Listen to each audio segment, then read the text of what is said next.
सब करता हूँ मैं तौबा इलाही दर गुज़र कर दे, बड़ा मुजरिम हूँ मैं तेरा इलाही दर गुज़र कर दे। बारी मजमा था, बादशाह ने पूछा कि मेरी हथेली में बाल क्यों नहीं है? कहा कि हुजूर बाल इसलिए नहीं, आप सखी आदमी सखावत करते करते ये बाल घिस गए। कहा बेवकूफ मत बनाओ, ये इतना बड़ा मजमा है, तुम्हारे हाथ में भी तो बाल नहीं है। कहा कि हुजूर मेरे हाथ में इसलिए बाल नहीं है, आपका देते देते घिस गया, मेरा लेते लेते घिस गया। कहा बेवकूफ मत बनाओ, उल्लू का पट्टा भैंस का अंडा मैं नहीं हूं। इतना बड़ा मजमा है, उनका हाथ कैसे घिस गया? उन्होंने तो लिया नहीं, मैंने तो उसको दिया नहीं। कहा कि हुजूर आपने मुझको दिया और मैंने आपसे लिया। लोगों का देखते देखते मारे अफसोस के हाथ मलते मलते बाल घिस गया। कितना ऊंचा कसरे दुनिया को बना ले जाओगे, कितनी गहरी उसकी दुनिया देखो डाले जाओगे। कितना अर्ज़ो तोल में इसको बढ़ा ले जाओगे, कितना अर्ज़ो तूल में इसको बढ़ा ले जाओगे। इसको क्या चलती दफा सर पे उठा ले जाओगे, इसको क्या चलती दफा सर पे उठा ले जाओगे। आए थे क्या लाए थे, जाओगे क्या ले जाओगे। आए थे क्या लाए थे, जाओगे क्या ले जाओगे। लूट करके लाएंगे, कूट करके खाएंगे, हाथ उठा दीजिए। फिर माशाल्लाह पूरा डिस्ब्रेक मारा, यहाँ बेदार हुए। अल्लाह का शुक्र है, दुनिया ख्वाब खरगोश में जा चुकी है, हिंदुस्तान कब्रिस्तान बन गया है, लेकिन आप लोग जलसे में जिंदा हैं। अल्लाह आपको दीन दुनिया दोनों की भलाई से मालामाल फरमाए। आपने दिल खुश कर दिया, आप बेहतरीन मेजबान साबित हुए, आपने मेजबानी का हक अदा कर दिया। दिल से दुआ करता हूँ अल्लाह आपकी हर मुश्किल को आसान करे, आपका हर मकसद पूरा करे, दिल की हर मुराद को अल्लाह पूरी फरमाए। ध्यान से सुनिएगा, माँ बहनों के हवाले से सुना रहा हूँ, इसको जल्दी से सुनिए, जलसा मुकम्मल होने जा रहा है। आपको सुनाने के लिए जा रहा हूँ, बेटा से ज्यादा बेटी को तालीम दिलाइए। राज बता रहा, 4 मंजिल में बेटी पहुंचती है। पहली मंजिल में वो बेटी है, दूसरी मंजिल में वो बीवी है, तीसरी मंजिल में वो माँ है, चौथी मंजिल में वो सास है। आप सिर्फ बेटी को बेटा से ज्यादा पढ़ा दीजिए, यही बेटी आगे चल करके बीवी बनेगी, अच्छी बीवी मिलेगी। यही बेटी आगे चल करके अच्छी माँ बनेगी, आपको अच्छी माँ मिलेगी। यही बेटी आगे चल करके अच्छी सास बनेगी, आपको अच्छी सास मिलेगी। कहावत मशहूर है कि आदमी जब पढ़ता है, मर्द पढ़ता है तो अकेला मर्द पढ़ता है, औरत जब पढ़ती है तो खानदान पढ़ा लिखा होता है। ध्यान से सुनिएगा, मैं आपको सुनाने के लिए जा रहा हूँ, मिसाल दे रहा हूँ, मिसाल पर पैगाम को खत्म कर रहा हूँ, इसको ध्यान से सुनिएगा। शौहर जा रहा है बाहर 4 महीने के लिए, बीवी से कहा कितना खर्चा दे करके जाएंगे? कहा जितनी मेरी जिंदगी है उतना खर्चा दो। कहा कि मेरी जिंदगी, तुम्हारी जिंदगी तो मेरे हाथ में नहीं। कहा कि फिर मेरी रोजी भी तुम्हारे हाथ में नहीं। शौहर चला गया, रिश्तेदार आए कि तुम्हारा शौहर तो चला गया, खर्चा उसका दिया कि नहीं दिया?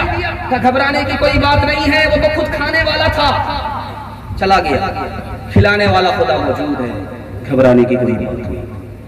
दूसरी मिसाल आपके सामने लेकर के आ रहा हूं, किसी की बीवी पर कोई जवान आशिक हो गया, औरत दीनदार थी, हिसाब से पीछा छुड़ाया। जवान से कहा मेरे ऊपर क्यों आशिक हो, मैं तो किसी की बीवी हूँ। कहा कि किसी की बीवी, उससे लेना देना नहीं है मुझे, मैं आशिक हो गया तो हो गया। कहा कि एक काम करो, तुम्हारी क्या ख्वाहिश है? कहा तुमसे जिना करना चाहता हूं। कहा कि देखो ये ख्वाहिश तुम्हारी पूरी होगी 40 रोज के बाद, एक चिल्ला मस्जिद में तकबीर उला के साथ नमाज पढ़ो, तुम्हारी हर ख्वाहिश पूरी हो जाएगी। पाबंदी के साथ लैला के चक्कर में नमाज पढ़ने के लिए जा रहा है। पहली सब लोग कह रहे कि ये तो सबसे पीछे नमाज पढ़ता था, ये अगली सब ने कहा कि ये मौला के चक्कर में नहीं, लैला के चक्कर में आ रहा है। 40 रोज जब मुकम्मल हो गए तो औरत ने उसको बुलाया, कहा कि आप क्या है? कहा कि आप, तुम्हारी कोई जरूरत नहीं है, लैला के चक्कर में गया था, मौला से इश्क हो गया, तुम्हारी जरूरत नहीं है। तीसरी मिसाल आपके सामने लेकर के आ रहा हूं, इसको ध्यान से सुनिएगा। आपने देखा होगा कि ये गेरुआ रंग है, ये गेरुआ रंग का कपड़ा पहन करके लोग, और एक गाय, एक बैल होता है लंबे लंबे सींग वाला, उस पर चादर डाल करके लोग घूमते रहते हैं। उसका नाम होता है जोगी, सन्यासी। सन्यासी मुसलमान में भी और गैर मुस्लिम में, दोनों में। मुसलमान में भी वो शादी नहीं करेंगे, बाबा होंगे, और उसमें गैर मुस्लिम में वो जोगी हो गए। उनको बीवी से कोई मतलब नहीं, बच्चा से कोई मतलब नहीं, खानदान से कोई मतलब नहीं, जंगल में चले गए। अब जंगल पकड़ लेते हैं। उसके बाद क्या होता है, जब दाना पानी आटा चावल खत्म होता है तो फिर मांगने के लिए आ जाते। बस्ती में मांग करके गए, लेकर के गए, झोला में लकड़ी है, नमक है, तेल है, बाबा है, जोगी है, गए। तो जो 10 साल के लिए अपनी बीवी को छोड़ दिया था, जोगी बन गया था, बाबा बन गया था, वापिस आया। उसको पता ही नहीं था कि यही मेरी बीवी का घर है। यहाँ ठहर गया, कहा कि अम्मा मुझको दाल चावल दे दो। एक तमाचा खींच करके दिया, मैं तुम्हारी अम्मा नहीं हूँ, बीवी हूँ। कहा अच्छा तुम मेरी बीवी हो, एक काम कर दो, मेरी रोटी पका दो। तो बीवी ने कहा कि कौन से आटे का रोटी पकाऊं, कौन से आटे की रोटी पकाऊं? तुम्हारे झोले में जो आटा है उसकी रोटी पकाऊं, या अपने घर से आटा निकाल करके रोटी पकाओ? अरे नहीं नहीं, तुम अपने घर के आटे से रोटी मत पकाओ, मेरे झोले में जो आटा है उससे रोटी पकाओ। तो बीवी ने एक तमाचा और खींच करके मारा कि झोले में पूरी दुनिया लेकर के घूम रहा है। अब बीवी को दुनिया समझ करके छोड़ दिया। ये तमाचा इसलिए मारा कि अकल आ जाए। चौथा नमूना आपकी खिदमत में लेकर के आ रहा हूं, इसको ध्यान से सुनिएगा। बादशाह के पास, बादशाह ने महल बनाया, बगल में बुढ़िया की झोपड़ी है, उससे धुआं निकलता है, महल में आता है, बिल्कुल काला दरवाजा। बादशाह ने दरबारी से पूछा कि ये महल कैसा? का हुजूर ये महल तो बहुत खूबसूरत है, मगर इसमें एक ऐब है। क्या ऐब है? कहा इसमें धुआं पास होता है, काला हो जाता है, धब्बा लग रहा है, धुएं से धब्बा लग रहा है, बस यही एक ऐब है। बादशाह ने बुढ़िया को बुलाया, अरे बुढ़िया, ये कुटिया जो तुम्हारी है झोपड़ी को हटाओ, या तो इसकी कीमत ले लो, मुंह मांगे कीमत में देने के लिए तैयार हूं, ये मेरे महल को खराब करती है, इसको हटाओ।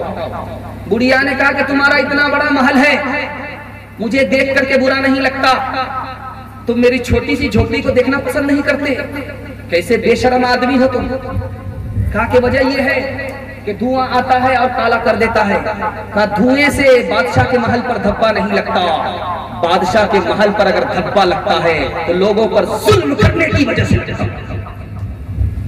कहा कि एक काम करो, तुम्हारे घर में धुआं क्यों उठता?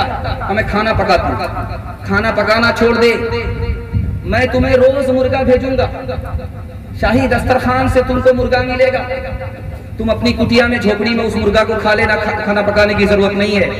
कहा तुम्हारे मुल्क में कितने लोग भूखे मर रहे हैं, तुमको इसकी फिक्र नहीं है, सारे लोग तो भूखे मरे और मैं मुर्गा खाऊं ये मुझको गवारा नहीं है। बादशाह को अकल दिया, कहा ओ बादशाह मेरी झोपड़ी को रहने दो, ताकि बाद में आने वाले लोग देखेंगे ये बादशाह जालिम नहीं था, इसलिए तो इसने बुढ़िया की झोपड़ी को बरकरार रखा। तू नेक नाम होगा, मरने के बाद भी तुम्हारा नाम लोग इज्जत से लेंगे। आखिरी मिसाल पर पैगाम खत्म कर रहा हूं। दीनदार बनाइए, छोटा मोटा घर को औरत जन्नत बना देगी। अगर आपकी बीवी दीनदार नहीं है, उसके पास इल्म नहीं है, जन्नत जैसा घर उस औरत की वजह से जहन्नम बन जाएगा। ध्यान से सुनिएगा, मैं आपको सुनाने के लिए जा रहा हूं। नूह अलैहिस्सलाम के पास बुढ़िया आती है, कहा कि ये क्या कर रहे हो? कहा कश्ती बना रहे हो। कहा कश्ती क्यों बना रहे हो? कहा तूफान आने वाला है, नाफरमान हलाक हो जाएंगे। कहा कि कश्ती इसलिए बना रहे हो, जब तूफान आने वाला होगा तो मुझे भी बता देना। नूह अलैहिस्सलाम भूल गए, तूफान आया और चला गया। बुढ़िया चंद रोज के बाद फिर वापिस आई, कहा कि तूफान कब आने वाला? अब वो तो आया और चला गया, तू कैसे जिंदा रहे? कहा कि अगर ऐसा है, तूफान आया और चला गया, इसका मतलब अल्लाह ने तुम्हें कश्ती से बचाया, मुझे झोपड़ी से बचा लिया।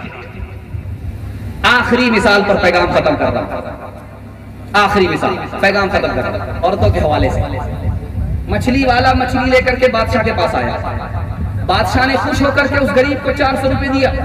बादशाह सखी था, बीवी कंजर थी, मक्खी चूसती वकील थी। हाथ पकड़ लिया कि तुमने छोटी सी मछली में 400 रुपए दे दिया, खजाना खाली हो जाएगा, जल्दी से पैसा वापस लो। क्या तुम्हारा दिमाग खराब हुआ? उस गरीब को मैंने मछली की कीमत दिया है, पैसा कैसे वापस लेंगे? कहा कि मैं तरीका बताती हूँ। उसको बुला करके पूछो कि ये मछली है या मछला है, ये औरत मछली है या मर्द मछली है। वो किसी ने कोई न कोई एक जवाब देगा, फंस जाएगा। अगर वो बोले कि मर्द मछली है तो कहना मुझको औरत मछली चाहिए, पैसा दो, अपनी मछली ले जाओ। औरत ने तरकीब बताई, बादशाह ने उसको बुलाया, कहा कि ये मछली है, कैसी मछली ला करके देखा। हुजूर ये मछली नहीं है, ये मछला और मछली दोनों है, मर्द मछली औरत मछली दोनों है। बादशाह बड़ा खुश हुआ, फिर 400 रुपये इनाम दे दिया। अब वो 400 रुपये इनाम लेकर के जब जाने लगा तो 1 रुपया गिर गया। औरत तो जल करके कबाब है, कहा कि जल्दी से उसका पैसा वापस लो। कहा कि अब कौन सी तरकीब है, तरकीब से तो नुकसान ही हो रहा, तुम्हारी हर तरकीब से मुझको नुकसान हो रहा। कहा नहीं, इस तरकीब में तुमको फायदा होगा, सारा पैसा वो वापस कर देगा। इस बार बुला करके उसको पूछो कि तुमको इतना पैसा मिला था, सबर नहीं हुआ, एक सिक्का गिर गया, उसको भी तुमने उठा लिया, इतने लालची हो। इसको बुनियाद बना करके सारा पैसा वापस ले। बादशाह ने फिर औरत के मशवरे पर अमल किया, बुलाया, बुला करके कहा कि देखो भाई, तुम कितना बड़ा कमीना आदमी हो, तुमको इतना पैसा हमने इनाम दिया, एक सिक्का गिर गया तो गिरा रहने देते, सो क्यों उठा लिया। कहा कि हुजूर मैं लालच में नहीं उठाया, वो सिक्का जो गिरा उसमें आपका नाम था, मैंने सोचा कि जूतों के नीचे आएगा, इसलिए उसको उठा करके रख लिया। बादशाह ने फिर 400 रुपये इनाम दिया। उसकी बीवी ने कान पकड़ करके उसको निकाला कि आइंदा कभी इधर फटकना भी नहीं। बादशाह ने ढोल वाले को बुला करके ऐलान किया कि आंख बंद करके कोई भी अपनी बीवी की बात न माने, वरना जिस तरह मैं नुकसान उठा रहा हूं उसी तरह सबको नुकसान उठाना पड़ेगा। इंशाअल्लाह माँ बाप की भी खिदमत करेंगे, बीवी की भी खिदमत करेंगे, हाथ उठाइए इंशाअल्लाह। माँ बाप को खर्चा बीवी से पूछ करके देंगे, हाथ उठाइए इंशाअल्लाह। आए थे दुनिया में हम दो काम करने के लिए, कुछ खुदा से और कुछ बीवी से डरने के लिए। खुल्क और नरमी से ले मतलब निकाल, तू न बेमौका दिखा अपना जलाल।